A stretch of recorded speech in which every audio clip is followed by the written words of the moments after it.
રાજ્યમાં વરસાદને લઈ હવામાન વિભાગે આગાહી કરી છે। નવરાત્રિમાં વરસાદ વિઘ્ન બને તેવી શક્યતા છે। નવરાત્રમાં હળવાથી ભારે વરસાદની આગાહી કરવામાં આવી। રાજ્યમાં અત્યાર સુધી સિઝનનો 28%થી વધુ વરસાદ નોંધાયો છે। 12 થી 18 સપ્ટેમ્બર સુધી હળવા વરસાદની આગાહી કરવામાં આવી તો 14 થી 16 સપ્ટેમ્બર દક્ષિણ ગુજરાતમાં ભારે વરસાદ થઈ શકે છે। સુરત, તાપી, નવસારી, વલસાડ જિલ્લામાં પણ વરસાદ રહેશે। દમણ, દાદરાનગર હવેલીમાં પણ ભારે વરસાદની આગાહી છે। ભારે પવન તેમજ ગાજવીજ સાથે વરસાદની આગાહી કરવામાં આવી છે।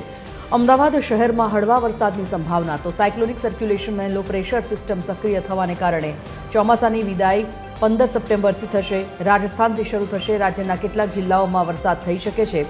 ઉત્તર, મધ્ય, દક્ષિણ અને સૌરાષ્ટ્રમાં વરસાદની સંભાવના છે। हेवी रेनफॉल का पॉसिबिलिटी मॉडल दिखा है दक्षिण गुजरात के क्षेत्रों में 14 से 16 सितंबर तक और थंडरस्टॉर्म के साथ भी। और वीक टू 18 से 24 सितंबर जो नवरात्रि आ रहा है इसमें fairly to widespread rainfall संभावना रहेगा गुजरात में। और इसके साथ आपका हेवी रेनफॉल का भी वार्निंग मतलब आई हुई है मॉडल से। आइसोलेटेड प्लेसेस में हेवी रेनफॉल वार्निंग आई हुई है गुजरात रीजन में।